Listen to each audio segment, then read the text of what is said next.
শোনো দুনিয়া, আজ আমরা উন্মোচন করতে চলেছি সূরা আল ফাতিহার সেই গোপন রহস্য যা শুধু মানুষকে নয়, গোটা মহাবিশ্বকে কাঁপিয়ে দেয়। কারণ ফাতিহা শুধু একটি দোয়া নয়, এটি 7টি আয়াতে লুকিয়ে থাকা একটি ইউনিভার্সাল কোড, যা 7 আকাশ, 7 জমিন এবং মানুষের 7টি শক্তির সঙ্গে সংযুক্ত। আর এই কারণেই এটিকে বলা হয়েছে উম্মুল কিতাব, অর্থাৎ সমগ্র কোরআনের মূল নকশা। আয়াত 1, আলহামদুলিল্লাহি রাব্বিল আলামিন।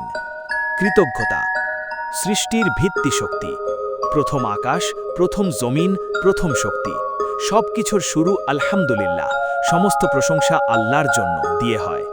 বিজ্ঞান কৃতজ্ঞতা মস্তিষ্ককে পুনরায় সাজায়, আরোগ্যের প্রক্রিয়া শুরু হয়। মহাজাগতিক যখন আপনি আলহামদুলিল্লাহ বলেন, প্রথম আকাশ আপনার জন্য খুলে যায় এবং ভয়ের মূল শিকড় জলে শেষ হয়ে যায়।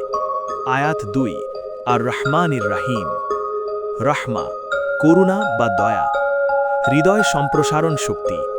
দ্বিতীয় আকাশে শুধু রহমতের জ্যোতি প্রবাহিত হয়।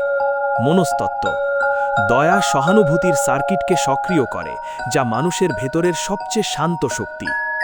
মহাজাগতিক এই আয়াত হৃদয়ের শক্তির স্তরকে উন্মুক্ত করে, যেখানে ভালোবাসা, কোমলতা এবং আরোগ্য অস্তিত্বে আসে। আয়াত 3, মালিকি ইয়াউমিদ্দিন। ন্যায় বিচার, ভাগ্য সমন্বয় শক্তি। তৃতীয় আকাশ হল সেই জায়গা যেখানে প্রত্যেক মানুষের কর্ম, ভাগ্য এবং হিসেবের ফয়সালা লেখা হয়।